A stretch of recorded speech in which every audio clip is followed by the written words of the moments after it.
Hillary was 22 years old. She had never walked alone to the mailbox. She had never chosen her own food. She had never touched the lock on her door, because it was on the wrong side. Her father told her it was love. The new neighbor recognized it for what it was, a prison. He had stepped away from the underworld to forget, but when he heard the scream that night, he remembered why he had started. Don't touch her again. 5 words, spoken calmly, and with those 5 words, a monster woke up to hunt another. The lock turned at exactly 6:47 p.m. Hillary knew the sound the way other women knew their mother's voice, intimately, instinctively, with every nerve ending tuned to its particular metallic scrape. She was already seated at the kitchen table, hands folded in her lap, spine straight, eyes fixed on the plate in front of her. The food had been set out 12 minutes ago. It was getting cold. That would be a problem. The bruise on her left wrist throbbed beneath the sleeve of her sweater. 3 days old now, yellowing at the edges. She had learned over the years to catalog her injuries the way a gardener might track the seasons. This one blooming, that one fading, always another on its way. The front door opened. She did not look up. Heavy footsteps crossed the entryway. The sound of a briefcase being set down. Keys dropped into the ceramic bowl by the door, the one her mother had painted before she died, back when Hillary was still young enough to believe that mothers could protect their daughters from fathers. The chicken looks dry. His voice was not loud. It never was. Victor Aldridge did not need volume to terrify. He had learned long ago that the quietest words cut deepest, that a whisper could break a bone. I followed the recipe exactly, Hillary said. Her voice was even, measured. She had spent years learning how to flatten her tone, how to remove any trace of emotion that might be interpreted as defiance. Did I ask for an excuse? No. He appeared in her peripheral vision, tall, broad-shouldered, gray creeping into the temples of his dark hair. At 54, Victor Aldridge was still a handsome man. The neighbors thought so. The women at his office thought so. They did not know about the lock on his daughter's bedroom door. They did not know about the bars on her windows, painted white to match the trim, invisible from the street. They did not know that Hillary had not left this house alone in 7 years. He sat down across from her. She could feel his eyes moving over her face, searching for cracks, for weakness, for any sign that something inside her was still alive enough to crush. She gave him nothing. Look at me when I'm speaking to you. She raised her eyes, met his gaze, held it. Something flickered in his expression, not anger, not yet, something closer to satisfaction. He liked this, she knew, the control, the slow, methodical process of turning a human being into a ghost. I have a dinner meeting tomorrow night, he said, picking up his fork. You will not leave your room. Yes, Father. You will not turn on the television. Yes, Father.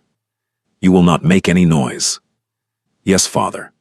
He took a bite of the chicken, chewed slowly, swallowed. She watched his throat move, felt her own pulse beating against the bruise on her wrist.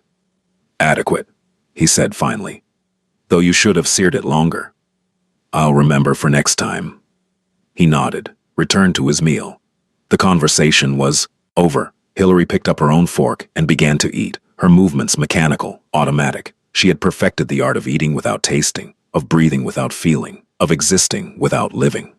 It was the only way to survive. Later, after the dishes were washed and put away, after Victor had retreated to his study with his whiskey and his ledgers, Hillary climbed the stairs to her bedroom. She moved quietly. She always moved quietly, her bare feet making no sound on the hardwood floors. The hallway was dark. Her father preferred it that way. Said electricity was expensive. Said she didn't need light to find her own room. The truth was simpler. Darkness was another form of control. Another way to keep her disoriented, dependent, afraid. She reached her door, turned the handle, stepped inside. The lock clicked behind her, not from the inside. There was no lock on the inside. The mechanism was external, controlled by a keypad that only her father knew the code to. Every night at 9 p.m., the door sealed itself. Every morning at 7 a.m., it released her. In between, she was a prisoner. Hillary stood in the center of her room and breathed. The space was small but clean, a twin bed with white sheets, a dresser with 3 drawers, a desk she was not allowed to use, no computer, no phone, no connection to the world outside these walls. The window looked out over the backyard, but the bars prevented her from opening it more than 2 inches, just enough air to breathe, never enough to escape. She walked to the window and pressed her forehead against the cool glass. Outside, the neighborhood was settling into evening. She could see lights coming on in other houses, families gathering for dinner, children being called in from play. Normal lives, lived normally, less than 100 feet away. They had no idea. Hillary had stopped hoping for rescue years ago. She had learned that neighbors did not notice what they did not want to see, that bruises could be explained away, that a quiet house was rarely questioned. Her father was respected in this community. A successful accountant, a widower who had dedicated his life to raising his troubled daughter alone. Everyone admired his sacrifice, his patience, his devotion. No one asked why his daughter never left the house. No one asked why she had no friends, no job, no life of her own. No one asked because asking would mean acknowledging that something was wrong, and acknowledging that something was wrong would mean having to do something about it. It was easier to look away. Hillary had stopped blaming them. Blame required energy, and she had learned to conserve every ounce of strength she had. It was the only way to survive. She turned from the window and began her evening routine, changed into her nightclothes, brushed her teeth in the small bathroom attached to her room. The door had been removed years ago, after she had tried to lock herself inside. Checked the bars on the window, not because she thought they might have loosened, but because the ritual gave her something to do. Then she lay down on her bed and stared at the ceiling. Sleep would come eventually. It always did. But first, there would be hours of silence. Hours of listening to the house settle, to her father's footsteps below, to the sound of her own heart beating in the darkness. Hours of remembering what it felt like to be free. She had been 15 when her mother died. Cancer, the doctors said. Quick and cruel. 1 month from diagnosis to funeral. Hillary had held her mother's hand at the end, had promised to be strong, had believed that somehow, some way, everything would be okay. She had not known, then, what her father was capable of. The changes had come slowly at first. New rules about curfew. Restrictions on where she could go, who she could see. He was grieving, she told herself. He was scared of losing her too. She tried to be patient, tried to understand, but the rules kept multiplying. The restrictions kept tightening. By the time she realized what was happening, it was too late. She was 16 years old, and she was a prisoner in her own home. She had tried to escape, twice. The first time, she had made it 3 blocks before he found her. The second time, she had almost reached the police station. She did not try a third time. Her father had made certain of that.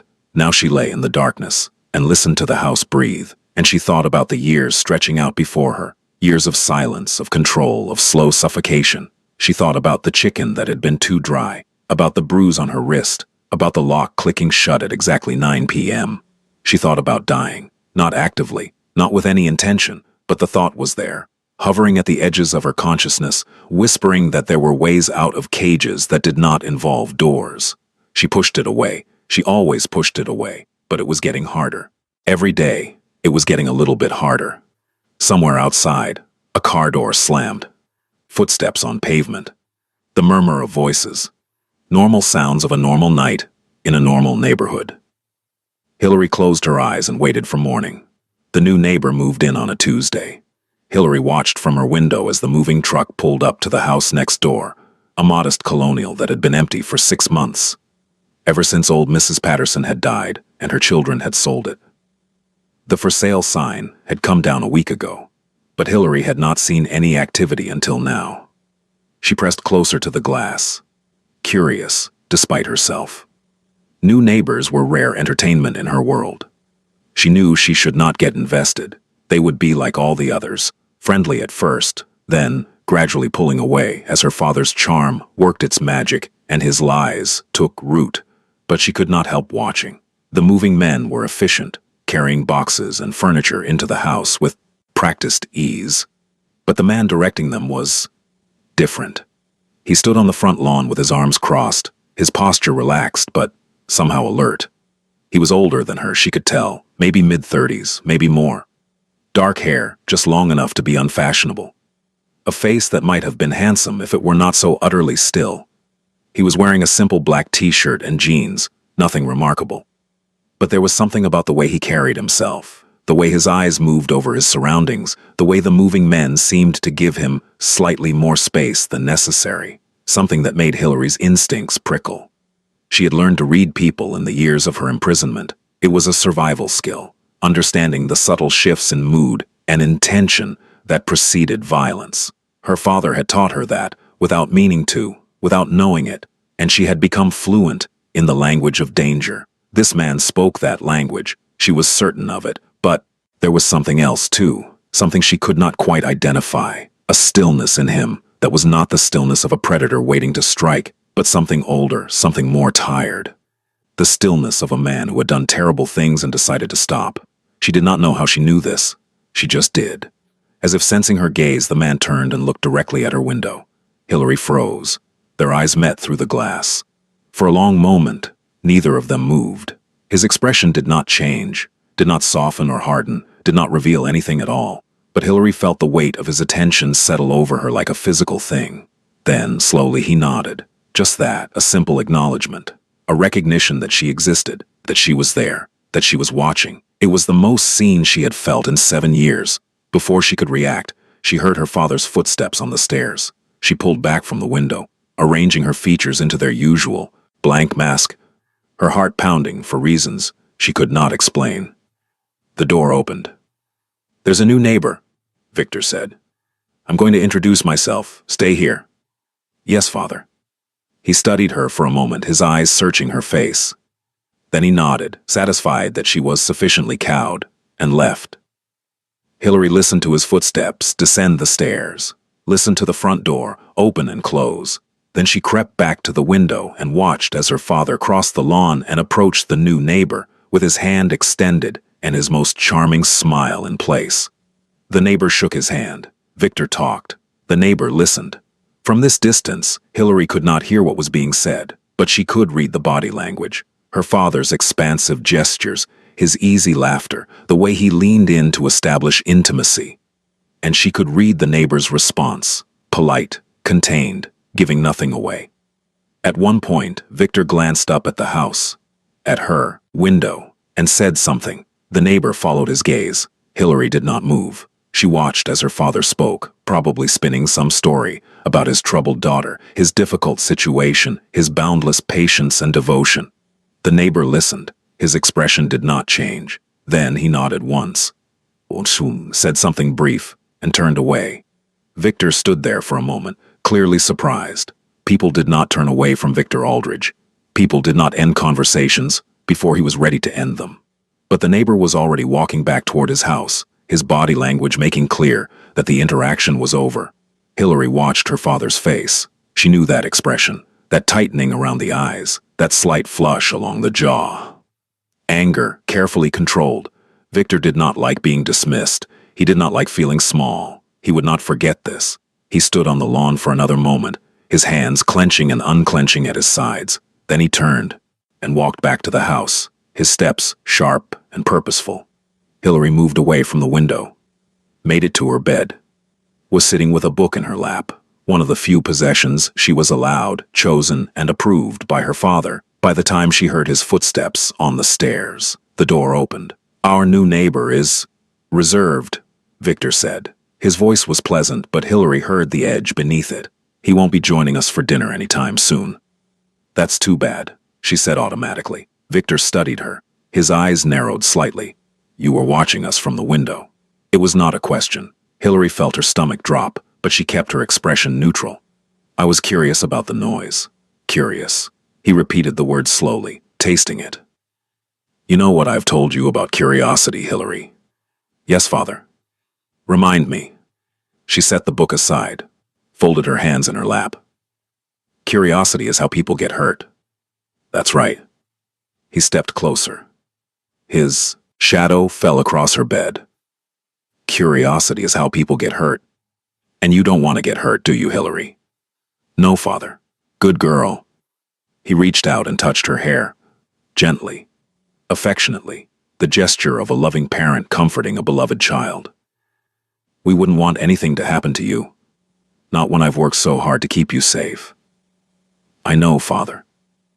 I do it because I love you. You understand that, don't you?" "Yes, father." He smiled. It was a terrible thing, that smile, full of warmth and tenderness and poison. "Good girl," he said again. "Now come downstairs. It's time to start dinner." He left. Hillary sat on her bed for a moment longer, her hands trembling in her lap. Then she stood and followed him down the stairs, back to her cage, back to her chains. But something had shifted. Something small, something she could not quite name. A hairline crack in the wall she had built around her heart. The new neighbor had seen her, and for the first time in 7 years, Hillary wondered if anyone might actually look. His name was Roa Cross. Hillary learned this 2 days later, when her father came home from work complaining about a parking dispute.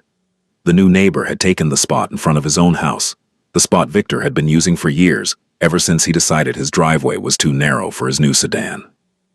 "The man has no consideration," Victor said over dinner. I explained the situation to him very clearly. Told him I'd been using that spot for years. Do you know what he said?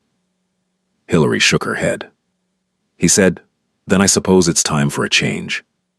Victor's fork clattered against his plate. Just like that, calm as you please, as if I were the unreasonable one.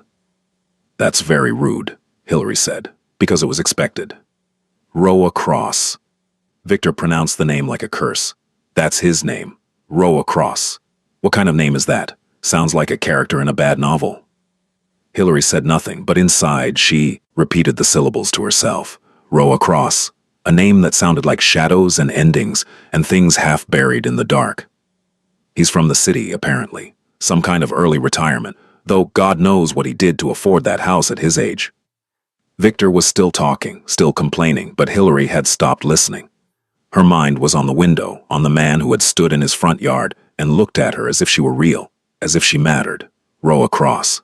She wondered what he had done before his early retirement. She wondered if it was something bad. She wondered if it was something worse than bad, and she wondered why. Despite everything she knew about dangerous men, she was not afraid of him. The weeks passed. Hillary watched from her window as Roa Cross settled into his new home. He kept strange hours, leaving early in the morning, returning late at night, sometimes not appearing for days at a time. His house had no curtains on the lower windows, and she could see him moving through the rooms, always alone.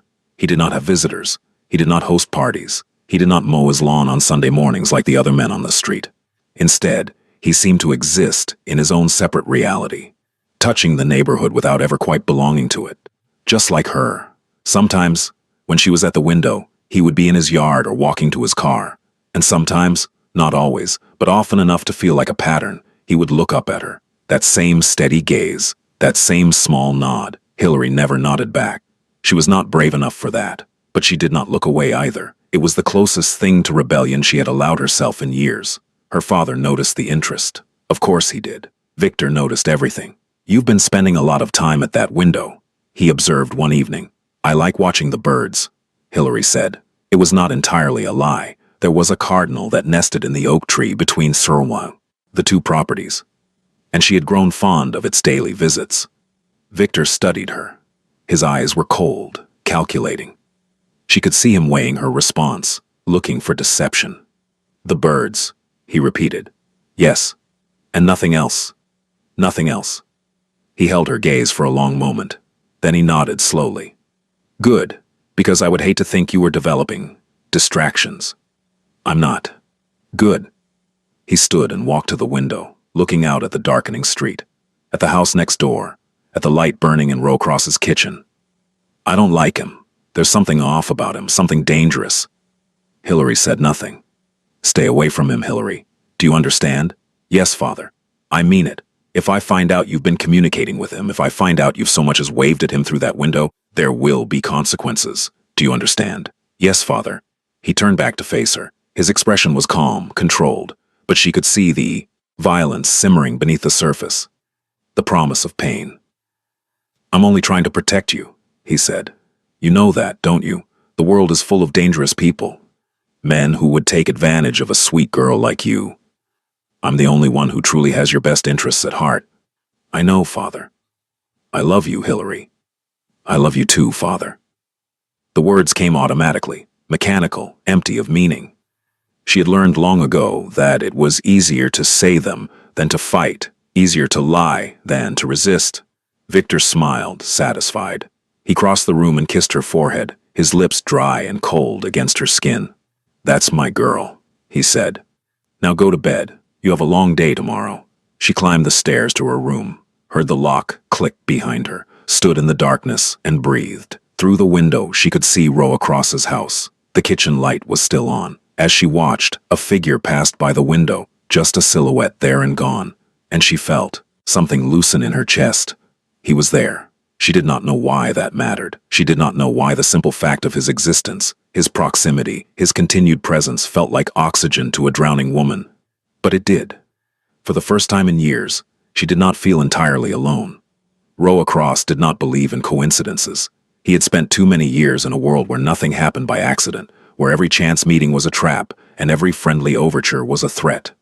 That world was behind him now, or so he kept telling himself, but the habits remained. The vigilance, the suspicion, the bone-deep certainty that something was always wrong. When he bought the house on Maple Street, he had been looking for peace, a quiet place to disappear, to let the years wash away the blood on his hands, to become the kind of man who mowed his lawn and waved to neighbors and died in his sleep at 85. But peace, he was learning, was hard to find. The neighborhood was exactly what he had expected. Neat houses, manicured lawns, children playing in the streets, normal people living normal lives, the kind of people he had spent 20 years protecting and exploiting and occasionally destroying. The kind of people who had no idea that monsters walked among them. He had been here for 3 weeks when he first noticed the girl. She was at the window of the house next door, her face pale against the glass, just standing there, watching, not moving, not smiling, just existing. There was something about her that caught his attention, something in the stillness of her posture, the careful blankness of her expression. He had seen that look before, on the faces of women who had learned that visibility was dangerous, that presence invited punishment. He had seen that look on the faces of people who were trapped. His neighbor, the man who had introduced himself as Victor Aldridge with a smile that didn't reach his eyes, had mentioned a daughter. Troubled, he had said, with the performative weariness of a long-suffering parent. "She has issues, mental health problems. I've had to make sacrifices to care for her." Roa had nodded politely and said nothing. He did not trust men who spoke about their children's struggles with strangers. He did not trust men who smiled that way. Now, watching the girl in the window, he understood why. It started with small things, the way she flinched when her father's car pulled into the driveway, the way she never left the house alone, never walked to the mailbox, never stood in the yard, the bars on her window, painted white to blend in but unmistakable once you knew what to look for. Roa noticed everything. It was what he had been trained to do. Years of running the Blackhand family's operations had honed his instincts to a razor's edge. He could read a room in seconds, identify threats before they materialized, sense lies the way other men sensed rain. And everything about Victor Aldridge screamed liar. He watched, listened, paid attention. The girl, Hillary, her name was Hillary, had been removed from school at 16 after her mother's death. Homeschooled, the neighbors said, though no one had ever seen a tutor come or go. She did not have friends, did not have visitors, did not exist in any of the ways that young women were supposed to exist. Her father spoke about her with the rehearsed concern of a man used to lying. He mentioned her mental health issues to anyone who would listen, painting a picture of a fragile, unstable daughter who required constant supervision. The neighbors nodded sympathetically and never thought to question why the supervision looked so much like imprisonment. Roa thought about it. He thought about it constantly. He thought about the bars on her window, the lock on her door. He had noticed the keypad one evening when Victor left the house in a hurry and forgot to close the blinds. He thought about the way she moved, the careful way she held herself, the defensive posture of a woman who expected pain. He thought about what he wanted to do to Victor Aldridge. The thoughts were vivid and detailed and brought him a satisfaction that he knew was dangerous. He was supposed to be done with this. He was supposed to be retired. But every time he saw Hillary at the window, every time he noticed a new bruise or a fresh flinch, the old instincts roared back to life.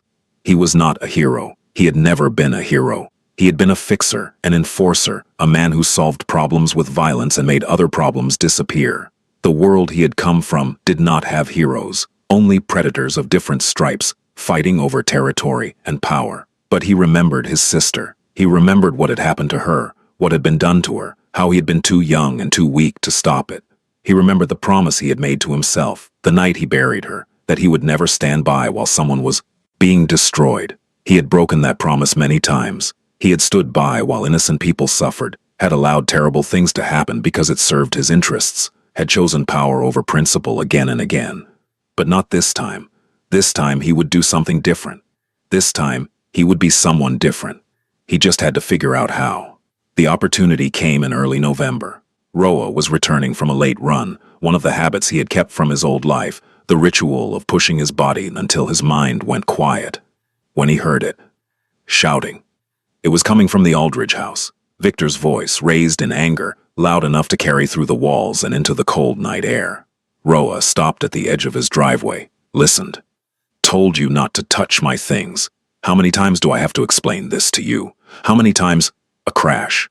The sound of something breaking. Then silence. Roa stood perfectly still, his breath fogging in the darkness. He counted the seconds. 1, 2, 3, nothing. He should go inside. He should mind his own business. He should remember that he was retired, that this was not his problem, that getting involved would only lead to complications. But he was already moving. Not toward the house. Not yet. That would be too obvious, too confrontational.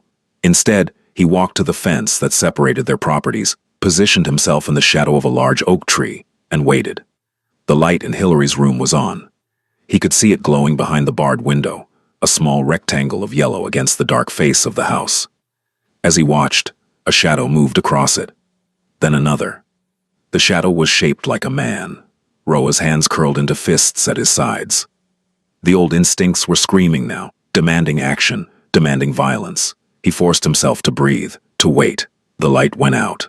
For a long moment, there was nothing, just darkness and silence and the pounding of his own heart. Then the back door opened, and Victor Aldridge stepped onto the porch. He was carrying a glass of whiskey. His shirt was untucked, his hair disheveled. In the faint light from the kitchen, Roa could see the flush of anger on his face, the satisfaction in his eyes, the satisfaction of a man who had just exerted control.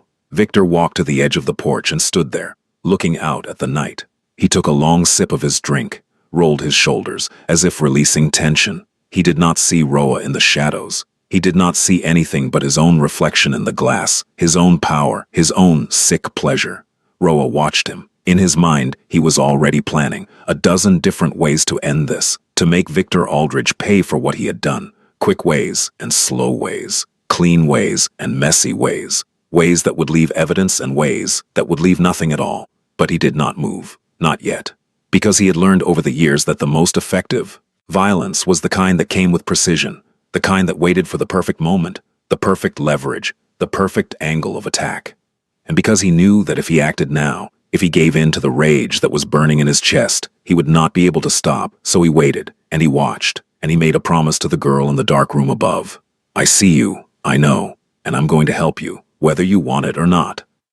The next time it happened, Roa was ready. He had spent the weeks since that first incident preparing. Not in obvious ways. He was not a fool, but in the subtle, patient ways of a man who had made a career out of anticipating violence. He had learned Victor's schedule. When he left for work, when he returned, which nights he stayed late, which nights he came home early, when the shouting was most likely, when the silence fell heavy and dangerous. He had learned Hillary's rhythms too. The hours she was allowed downstairs, the times she appeared at the window, the mornings when her face was pale and her movements stiff. He had obtained copies of the house's blueprints from the county records office, noted the locations of doors and windows, the placement of rooms, the vulnerabilities in the structure's security. And he had retrieved some things from a storage unit in the city. Things he had hoped he would never need again. Tools of his former trade, kept as insurance against a world that never stopped being dangerous. He was not planning to use them. He was just planning to be prepared. It was a Thursday night when everything changed. November had turned bitter, the kind of cold that seeped through walls and settled in bones. Roa was in his living room pretending to read a book he had not absorbed a word of when he heard the first shout. Then, the scream. He was out the door before the sound finished echoing. The night was dark, moonless, the streetlights doing little to penetrate the gloom. Roa crossed his yard in seconds, vaulted the fence between the properties, and landed in the Aldridge's backyard in a crouch. The screaming had stopped, but he could hear voices now. Victor's, raised in rage, and another sound, a whimper, high and thin and terrified. The back door was locked. Roa did not slow down. He pulled a slim metal tool from his pocket, old habits, and had the lock picked in under 3 seconds. The door swung open. He stepped into the kitchen. The house was dark except for a light at the top of the stairs. Roa moved through the shadows, his footsteps silent on the hardwood floor. Oh. He had done this 1,000 times before, in 1,000 different houses. The muscle memory was still there, waiting. He reached the bottom of the stairs, looked up. Victor Aldridge was standing in the hallway above, his back to Roa. His attention focused on something in front of him. His body was rigid with anger, his hands clenched at his sides. And on the floor in front of him, pressed against the wall, was Hillary. She was curled into herself, arms wrapped around her head, trying to make herself small. There was blood on her face, a split lip maybe, or a cut above her eye, and her whole body was shaking. Victor was speaking. His voice was low now, controlled, the quiet fury that Roa had learned to recognize as the most dangerous kind. Think you can disobey me, after everything I've done for you, after everything I've sacrificed? Hillary did not respond. She just stayed curled on the floor, trembling. Look at me when I'm speaking to you. She did not move. I said. Victor reached down and grabbed her arm, hauling her up. Look at me. Roa climbed the stairs. He moved without hurry, without sound. Each step was measured, deliberate. He had learned long ago that the most terrifying approach was the calm one, the one that said, I am not rushing because I do not need to, because the outcome is already decided. Victor did not hear him until he was 3 steps away. Then he turned. His face went through several expressions in rapid succession: confusion, recognition, anger, fear. The fear was the most satisfying. It flickered across his features like lightning, there and gone, replaced by defensive bluster. What the hell are you doing in my house? Roa stopped. He looked at Victor Aldridge, at the flush of rage on his cheeks, the spittle at the corners of his mouth, the hand still gripping Hillary's arm, hard enough to leave marks. Then he looked at Hillary.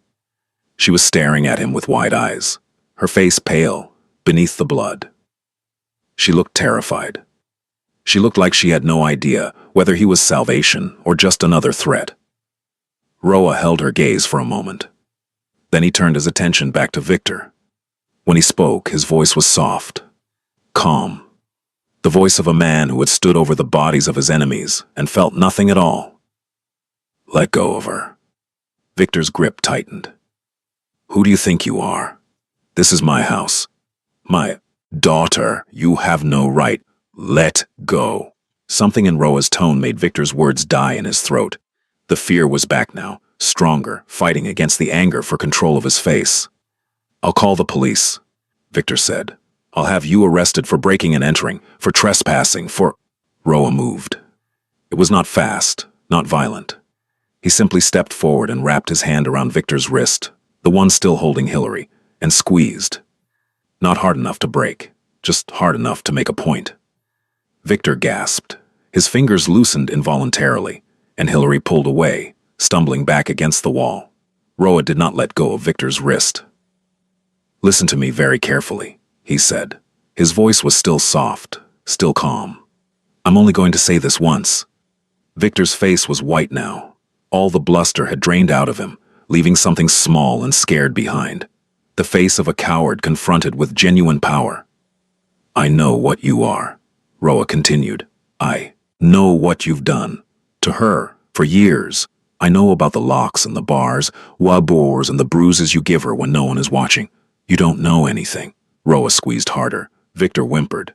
I know, Roa said, because I've spent the last 2 months watching you, learning your patterns, documenting your crimes, and if I can do that... He leaned closer, his voice dropping to barely a whisper. Imagine what else I can do. Victor's breath was coming in short, panicked gasps now. Who are you?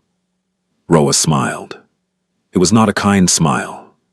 It was the smile of a man who had buried bodies in shallow graves and slept soundly afterward. I'm the man who's going to make sure you never hurt her again. He released Victor's wrist. Victor stumbled back, cradling his arm against his chest. Don't touch her again, Roa said. The words were quiet, almost gentle.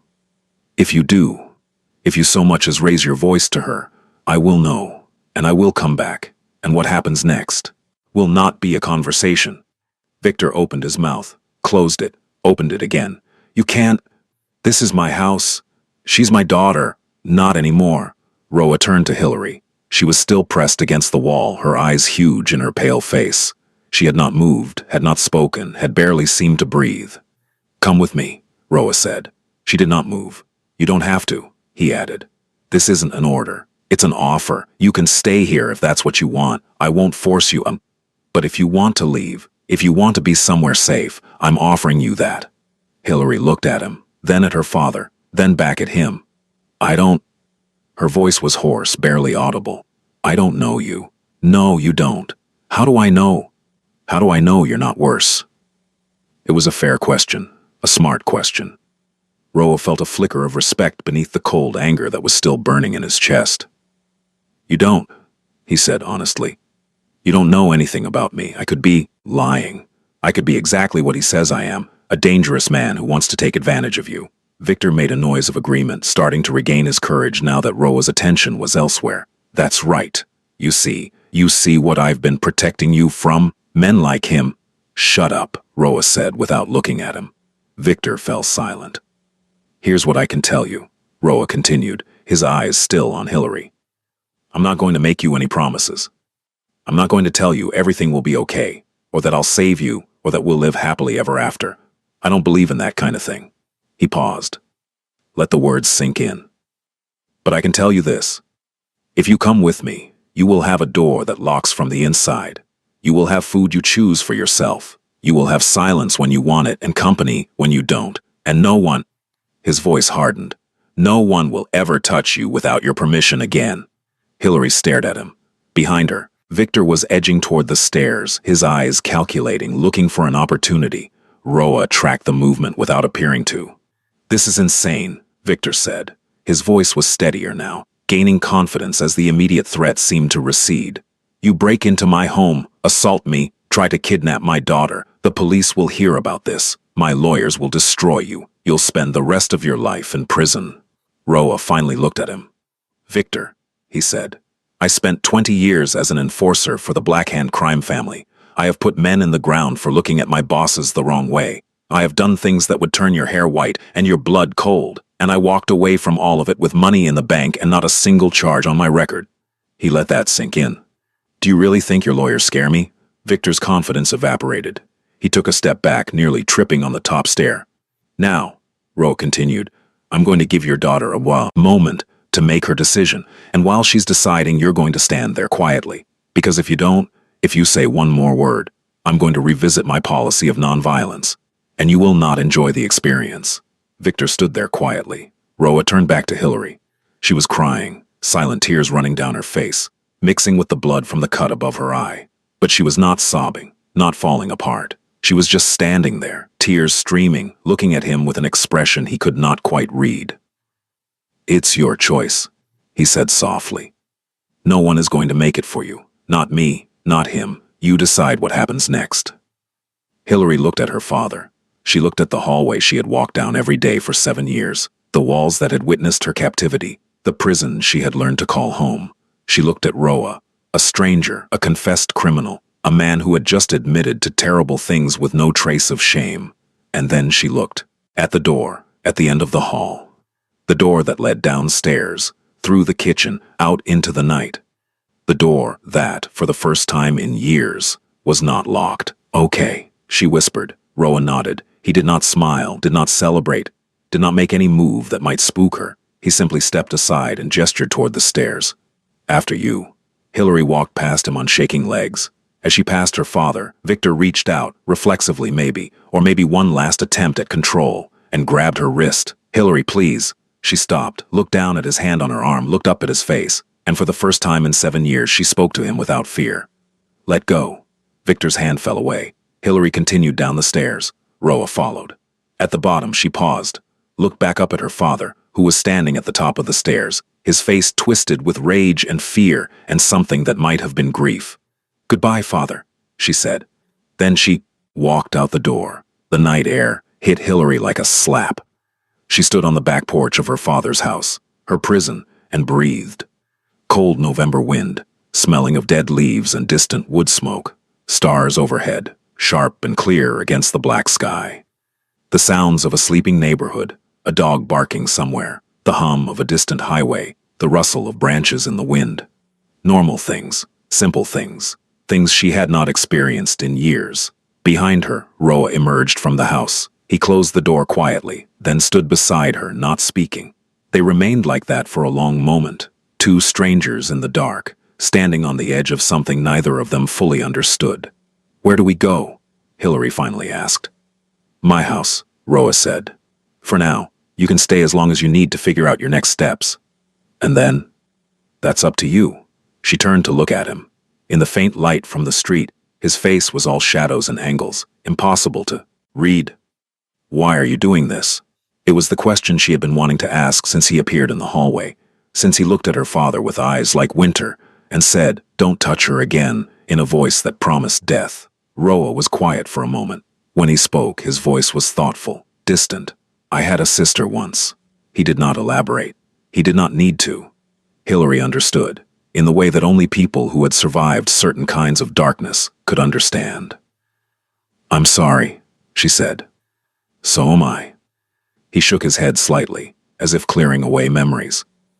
"Come on, let's get you inside." His house was warm. That was the first thing Hillary noticed when she stepped through the door. Not just temperature warm, though it was that too, after the bitter cold outside, but warm in a different way, comfortable. Lived in, the furniture was simple but good quality. Dark leather couch, wooden coffee table, bookshelves lining one wall.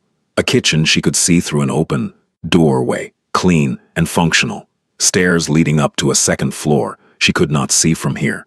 No bars on the windows, no locks on the doors, or rather, locks that faced the right direction, locks that kept the outside out rather than the inside in.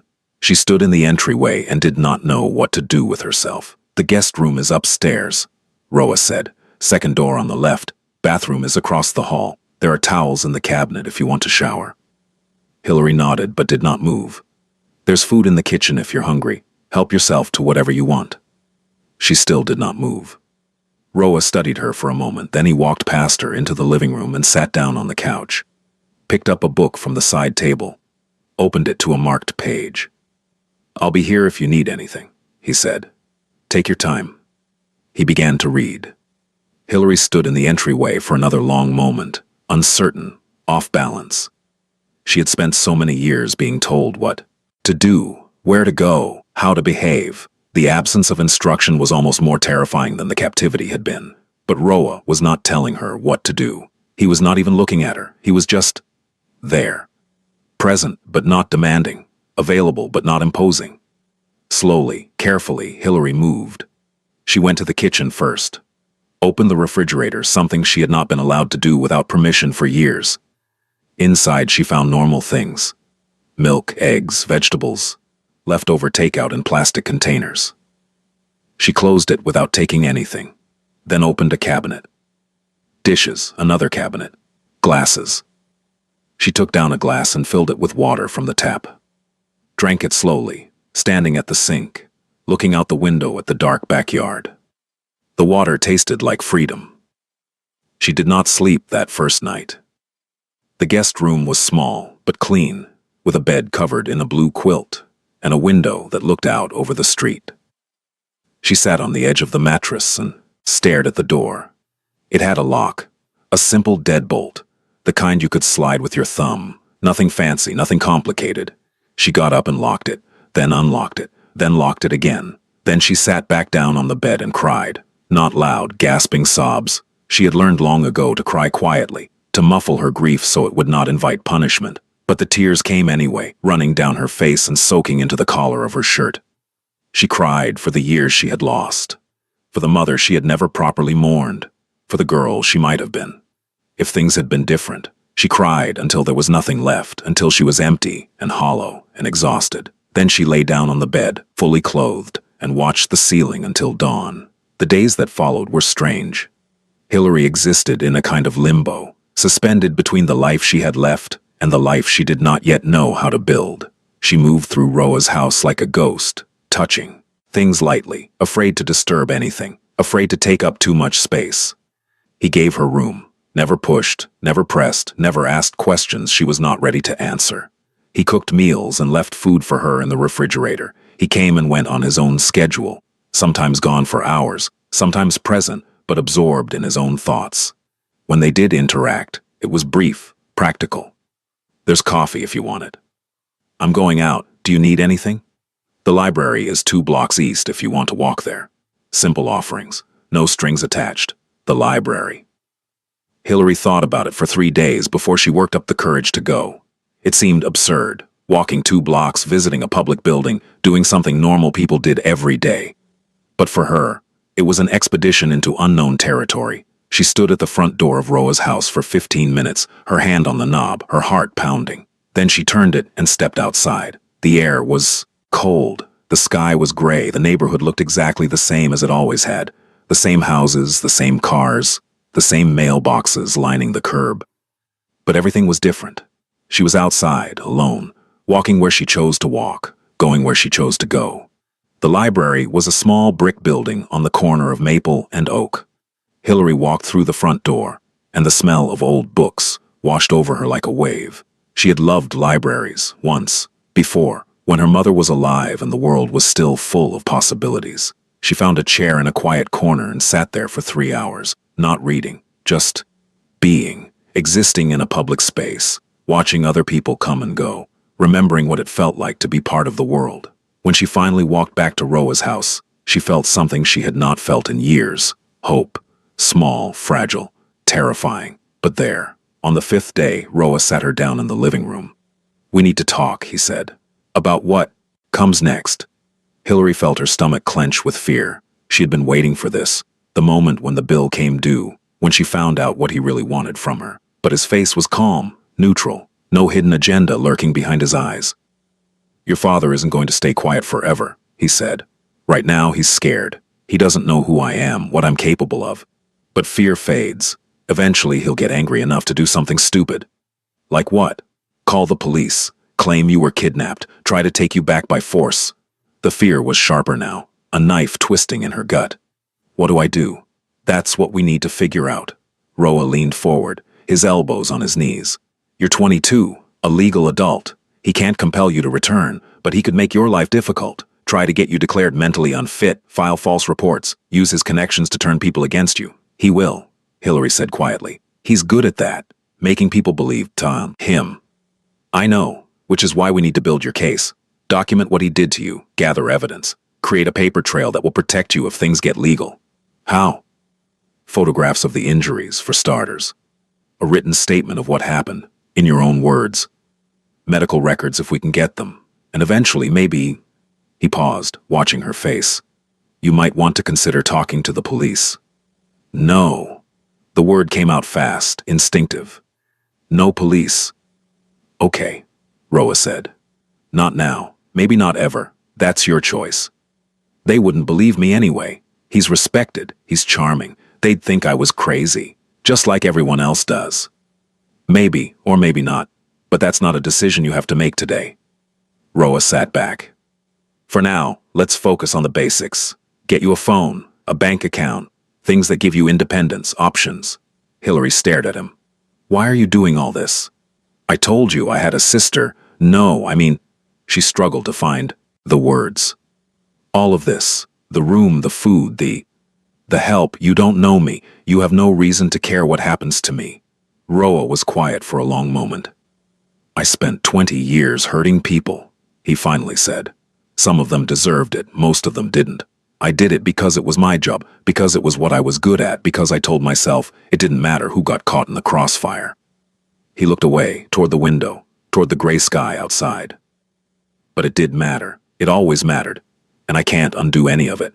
Can't bring back the people I hurt. Can't erase the damage I caused. All I can do is try to be different now. Try to put something good into the world instead of taking things out of it." He looked back at her. "You asked me why I'm doing this. That's the reason. Not because you owe me anything. Not because I expect anything in return. Just because it's the right thing to do, and I've spent too many years doing the wrong ones." Hillary did not know what to say. So she said nothing, just sat there, looking at this strange, dangerous, inexplicably kind man. And for the first time since she walked out of her father's house, she thought maybe, just maybe, she had not made a mistake. The weeks turned into months. Hillary's life took on a rhythm, fragile and new. She got a phone, a simple one, nothing fancy but hers. She opened a bank account with money Roa gave her, refusing to tell her where it came from, but insisting she could pay him back whenever she was ready.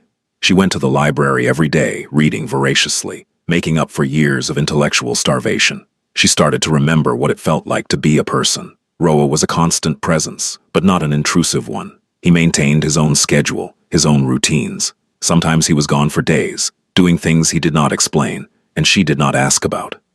When he was home, they orbited each other carefully, sharing meals occasionally, exchanging brief conversations, existing in parallel.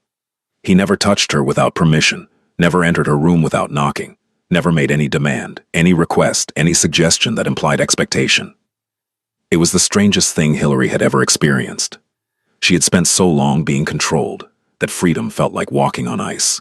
Beautiful, but precarious, liable to crack at any moment.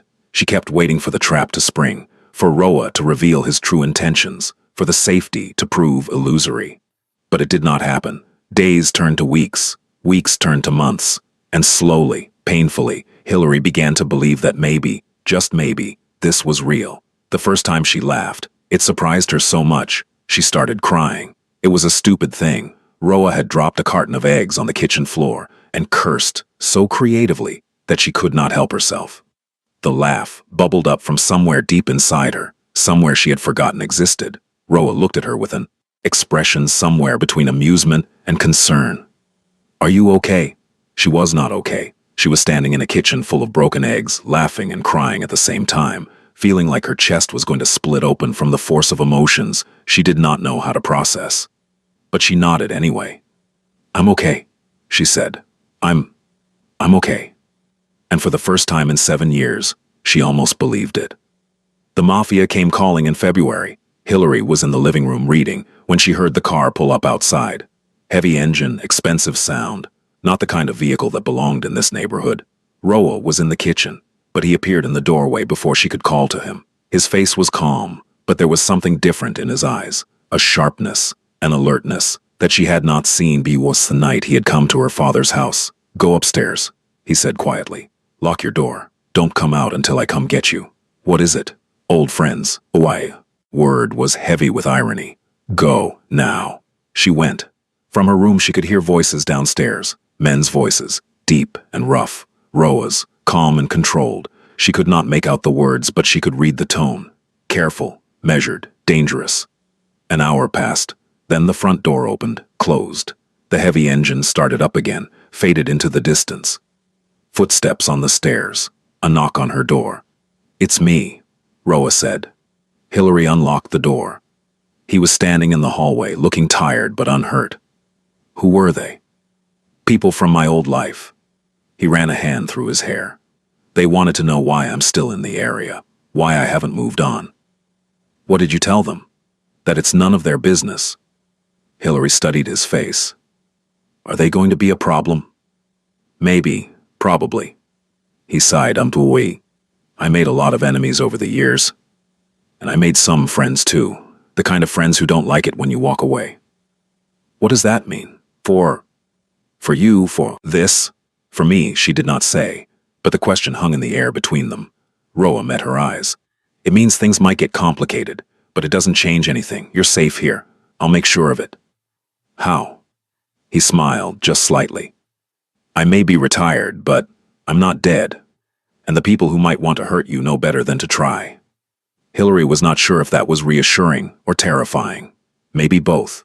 More visitors came over the following weeks. Some in expensive cars, some in unmarked vans. Some stayed for hours, some left within minutes. Roa never introduced any of them to Hillary, never explained who they were or what they wanted. But she noticed things, the way they looked at him, with respect, with fear, sometimes with something like affection, the way they deferred to him, even though he had supposedly left that life behind, the way they called him names that were not his name, boss, sir, Mr. Cross. She noticed too the way they looked at her when they caught glimpses of her, curious, calculating, assessing.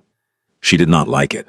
One night, after another visitor had come and gone, she finally asked him directly, "Who are you, really?" Roa set down the glass of whiskey he had been nursing. "I told you who I was. You told me you were an enforcer. You said you worked for the Blackhand family." She sat down across from him. "But that's not all of it, is it?" He was quiet for a long moment. "No," he finally admitted. "That's not all of it." "Tell me." He studied her face. Whatever he was looking for, he seemed to find it. "I ran the Blackhand family's operations for 15 years, he said. "By the end, I was essentially second in command. When the old boss died, there were some who wanted me to take over." "Why didn't you?" "Because I didn't want to spend the rest of my life surrounded by blood. Because I looked at where I was heading and didn't like what I saw." He picked up his glass again, swirled the amber liquid. "Because I remembered my sister and thought about all the sisters I had destroyed, all the daughters and mothers and wives, and I couldn't do it anymore. So you just walked away." "It's not that simple. There were negotiations, arrangements. I handed over my territories, gave up my claims, made it clear I wasn't going to be a threat. In exchange, they let me leave in peace. But they're still coming to see you. Old habits, old loyalties." He shrugged. "Some of them just want to pay their respects. Some of them want advice. And some of them," his expression hardened, "are testing the waters, seeing if I've really gone soft." "Have you?" The question hung in the air. "I don't know," Roa said honestly. "I'd like to think so, but then I think about your father and what I wanted to do to him that night, and I'm not so sure." Hillary thought about that night too, the calm in his voice as he made his threat, the certainty in his eyes. "What stopped you?" "You did." He met her gaze. "If I had killed him, you would have been afraid of me, and I didn't want that. I wanted—" He stopped, shook his head. What did you want?"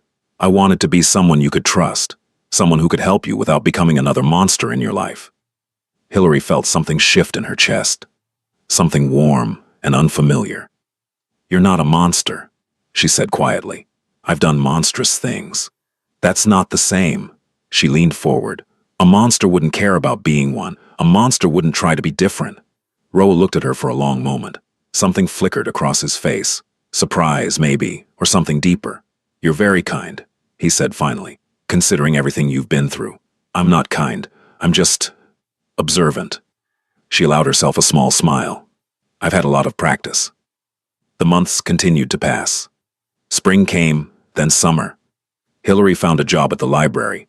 Part-time, nothing special, but her own. She opened a savings account with her first paycheck. Felt the thrill of money she had earned herself, landing in an account that bore her name. She started seeing a therapist. On Roa's suggestion. A kind woman named Dr. Reeves, who listened without judgment and never pushed harder than Hillary could handle. Slowly, session by session, Hillary began to understand the shape of her trauma, the ways it had warped her perception of herself and the world. She learned that what her father had done to her had a name: coercive control. She learned that she was not crazy, not broken, not the troubled daughter he had convinced everyone she was. She learned that survival was not weakness, and silence was not consent, and the things she had done to stay alive did not diminish her worth as a human being. It was hard, the hardest thing she had ever done, harder even than walking out of that house. But with each session, each small revelation, each tiny step forward, she felt herself becoming more real, more solid, more her. And through it all, Roa was there. Not pushing, not crowding, just present. A steady point of reference in a shifting world. She was not in love with him. She knew that, was careful about it. She was too fragile for love, too newly emerged from the chrysalis of her captivity, to trust herself with that kind of vulnerability. But she cared about him, depended on him, felt safe with him in a way she had never felt safe with anyone. And she thought, she was almost certain, that he felt the same. One night, late, she came downstairs to find him sitting in the dark. The living room was unlit, but she could see his silhouette in the faint glow from the streetlights outside. He was sitting on the couch, not reading, not drinking, just sitting. "Can I join you?" she asked. He looked up. In the darkness, she could not read his expression. "Of course." She sat down on the other end of the couch, leaving space between them. They stayed that way for a while two figures in the shadows listening to the silence of the house. I couldn't sleep, Hillary finally said. Neither could I. Bad dreams? No dreams at all. He shifted slightly. That's worse sometimes. The emptiness. Hillary understood. She had spent years in that emptiness, that blank space where hope used to live. What do you think about? She asked. When you can't sleep? The past, mostly. The things I've done. A pause. The things I wish I could undo. Do you regret it? All of it? No, not all of it. His voice was thoughtful, honest. Some of the people I hurt deserved it. Some of them were worse than me, and the world is better without them. But the others, he trailed off. The sisters, Hillary said softly. The daughters and mothers and wives. Yes. They sat in silence for another long moment. I think about my mother, Hillary said eventually. I wonder sometimes if things would have been different if she had lived, if she would have stopped him, or if she would have become another kind of prison. What do you think? I don't know. I want to believe she would have protected me, but she stayed with him for years, knowing what he was, so maybe... She shook her head. Maybe there's no version of this story where I wasn't trapped. Maybe some people are just born for cages. No. Roa's voice was sharp, sudden. That's not true. How do you know? Because you're here, because you walked out, because every day since then you've made choices, your own choices, about who you want to be and how you want to live. He turned to face her, and even in the darkness, she could feel the intensity of his gaze. You're not meant for cages, Hillary. You were put in one, yes, but you broke out of it. You're still breaking out of it, and that means you're meant for something else entirely.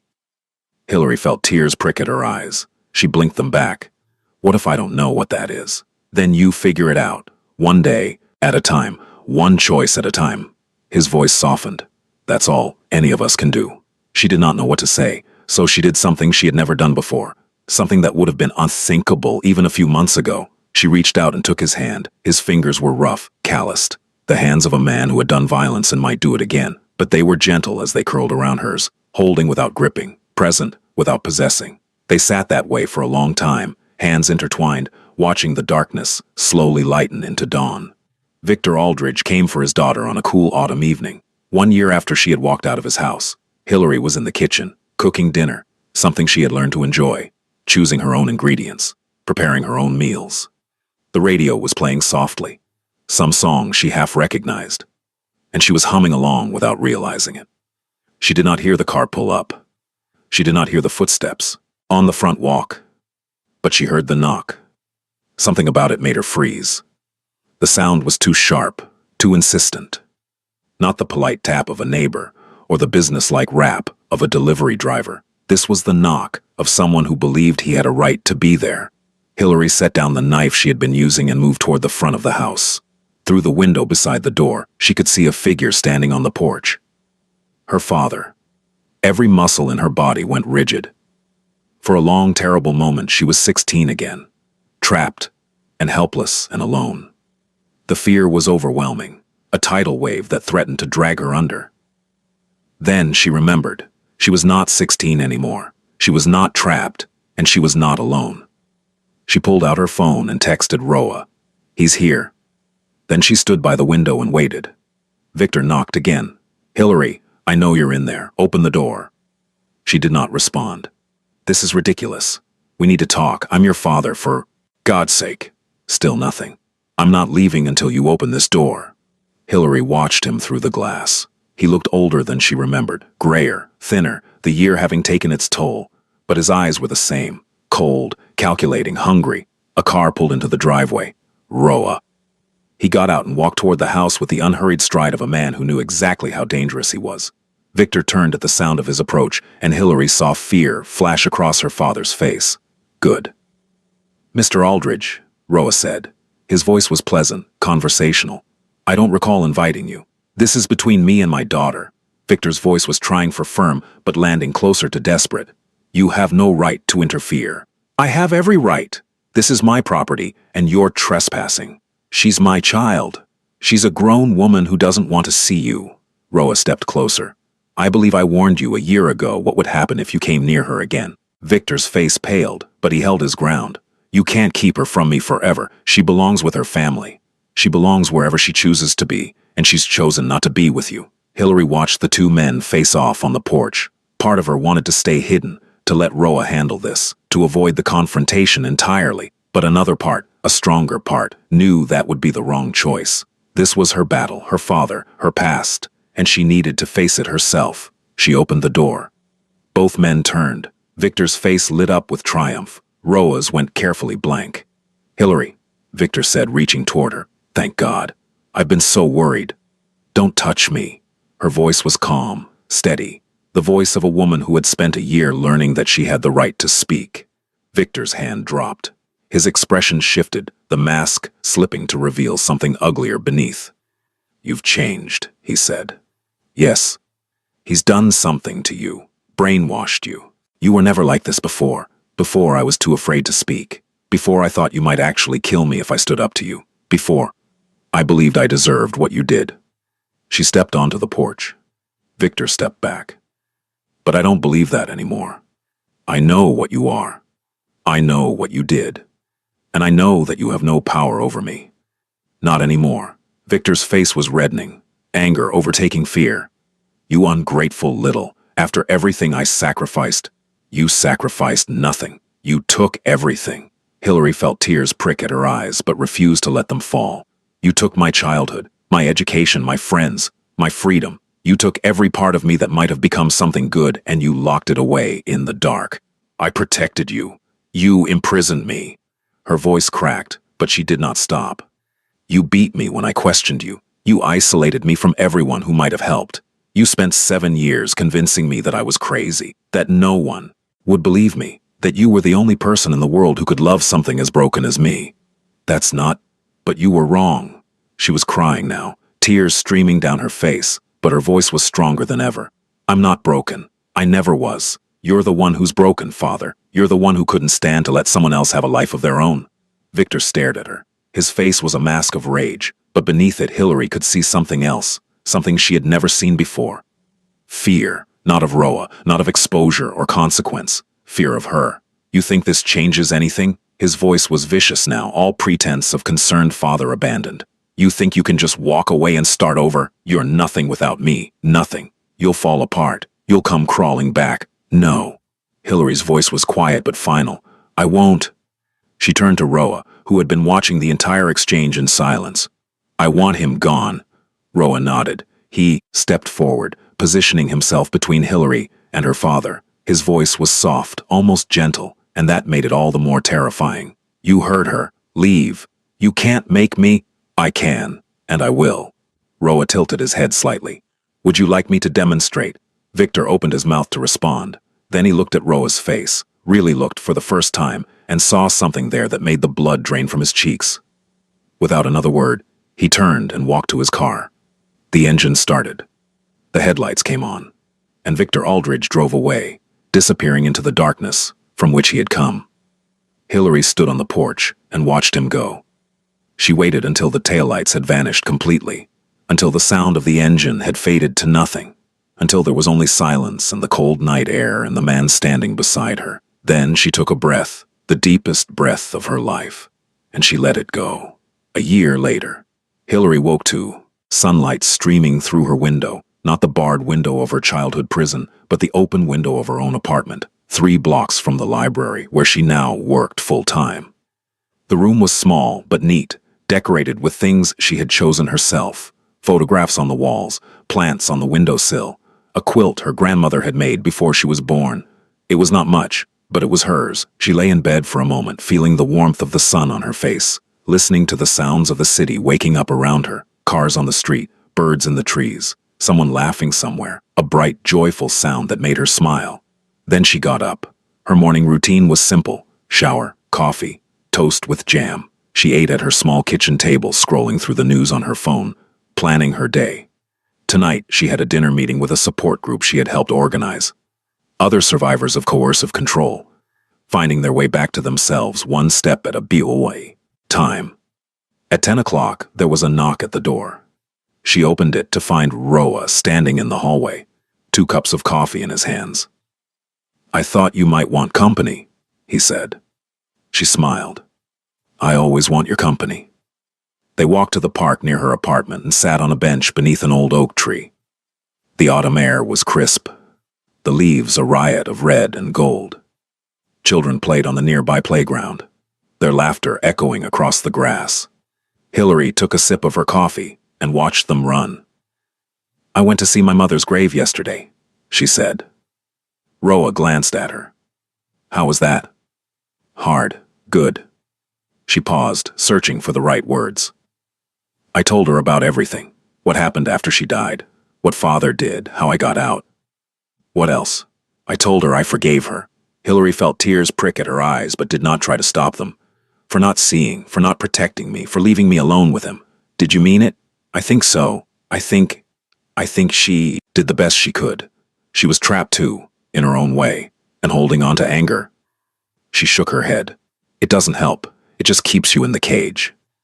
They sat in silence for a while, watching the children play. I have something for you, Roa finally said. He pulled an envelope from his jacket pocket and handed it to her. Inside was a single sheet of paper, a letter, typed and official looking. What is this? Your father's confession. He signed it last week. Hillary stared at the paper. Her father's signature, small and cramped, at the bottom of a document that detailed every crime he had committed against her. How did you? He made some bad investments, got into debt with the wrong people, the kind of people who owe me favors. Roa's voice was matter-of-fact. I offered him a choice: sign the confession and leave the state permanently, or deal with the consequences of those debts on his own. And he chose to sign? Self-preservation, his strongest instinct. Roa looked at her. The confession is legally binding. If he ever comes back, if he ever tries to contact you, if he so much as speaks your name, you can take this to the police. You'll have everything you need. Hillary looked at the paper in her hands. A year ago, she had been a prisoner, a ghost, a girl who had forgotten what it felt like to hope. Now she was holding proof of her own reality, evidence that she had not imagined it, validation that she had survived something real, something terrible, something that was not her fault. She folded the paper carefully and slipped it back into the envelope. Thank you, she said. It was not enough. The words were not big enough to contain everything she felt. The gratitude, the relief, the overwhelming sensation of finally being free. But Roa understood. He always did.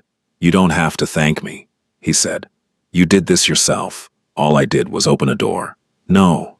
She turned to face him, taking his hand into hers. You did more than that. You saw me. When everyone else looked the other way, you saw me, and you believed that I was worth saving. You were always worth saving. You just needed someone to remind you. She leaned forward and kissed him, gently, carefully, the way you touch something precious. When she pulled back, his eyes were soft, surprised, full of something that looked almost like hope. I love you, she said. I don't know if I'm ready for everything that means. I don't know if I'll ever be the kind of person who can give you what you deserve.